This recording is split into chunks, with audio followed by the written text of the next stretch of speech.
नहीं बॉस, यहाँ पे भूत वूत कुछ नहीं है। दरअसल वो भूतनी बन के हमें डरा रही थी। हाँ। कौन डरा रही थी? चकोरी। चकोरी? कौन है चकोरी? कहाँ है चकोरी? वो तो चली गई। अरे उसको जाने क्यों दिया? उसको पकड़ के रखना था ना, हम उसको जेल में डाल देते। इसमें चकोरी जी की कोई गलती नहीं है, वो तो सिर्फ एक कठपुतली थी। इस पूरे मामले का सूत्रधार कोई और है, जिसके कहने पर वो आने वाले मेहमानों को डरा रही थी। तो जिसके कहने पर वो ऐसा कर रही थी, वो बताओ कौन है? मैं उसको जेल में डाल दूंगा। वो जो भी है यहीं पर है।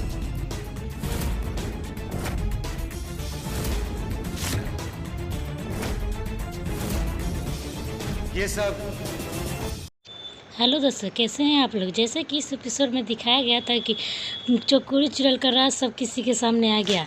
चकोरी चुड़ैल नहीं थी, यह सब कोई जान गया, क्योंकि उसको किसी ने कहा था कि गोकुल धाम वालों को डरवाने के लिए, और जो भी वहाँ कोई भी गेस्ट आए उस बंगले में तो सबको डरवा कर वहाँ से भेज देने के लिए।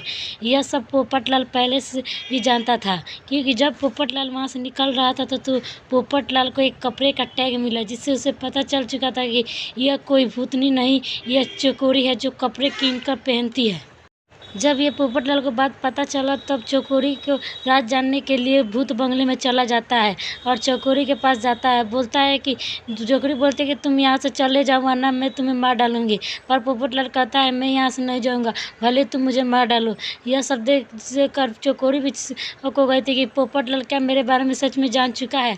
यह बात सही था कि पोपटलाल चकोरी के बारे में सच जान चुका था, और पोपटलाल का इतना बात कहते हुए चकोरी ने सच बता दिया कि हाँ मैं एक चुड़ैल नहीं हूँ, अब मुझे कोई अपने डरवाने के लिए आप सबको रखा गया है। यह सब सुनकर वो पोपटलाल पूछता है कि तुम्हें कौन डरवाने के लिए यहाँ पर रखा गया। तब चकोरी चुड़ैल बताती है कि उस मेहता साहब का बॉस की वाइफ ने मुझे यह पर सब किसी को डरवाने के लिए बोली थी।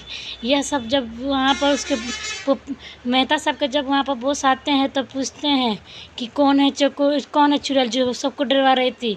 तभी मेहता साहब बोलते हैं कि यहाँ पर कोई चुड़ैल नहीं रहती है। तभी पोपटलाल बोलता है कि चकोरी चुड़ैल नहीं है, बल्कि उससे किसी ने कहा था कि सबको डरवाने के लिए। यह सब सुनकर उनके बॉस भी घबरा जाते हैं कि आखिर वो कौन है जो सबको डरवाने के लिए बोला था। यह सब सुनकर गोकुल धाम वाले भी चौंक गए थे, क्योंकि उन्हें पता नहीं था कि मेहता साहब के बॉस की वाइफ जो बोली थी कि सबको डरवाने के लिए।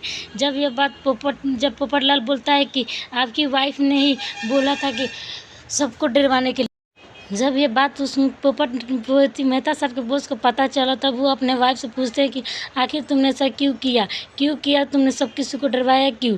तब वहाँ पर वो उनकी वाइफ बोलती हैं कि आप मुझे कभी टाइम ही नहीं देते हैं। जब आप पहले एनिवर्सरी में 25 एनिवर्सरी में बोला था कि हम यहाँ पर बंगले पर आकर कुछ टाइम बिताएंगे, पर आपको ऑफिस से टाइम ही नहीं मिल रहा था, इसीलिए मैं सबको डरवा रही थी। यहाँ पर बोलकर चकोरी से मैं सब किसी को डरवा रही थी। इसी पर बॉस बोलते हैं कि आखिर में कि हम लोग तो हमेशा यहाँ पर तुम्हारा पेटिंग लगाए ही रहते हैं। तभी वहाँ उनकी वाइफ बोलती हैं कि आखिर में हम लोग को यहाँ पर आए हुए 10 साल हो गए हैं, पर आप मुझे कभी यहाँ पर इस बंगले में नहीं लेकर आ रहे थे, इसलिए मैं यह प्लान बैठाई थी कि आप सब किसी को डरवा जाए ताकि आप यहाँ पर हम लोग के साथ आकर रहें। यह सब वो सुनकर बहुत शर्मिंदा जाते हैं कि मैं पहले क्यों नहीं यहाँ पर आकर रहता था। यह सब खुलासा हो गया कि आखिर में चकोरी चुड़ैल नहीं है, उसे किसी ने बोला था कि यहाँ पर आकर वो सब किसी को डरवाए।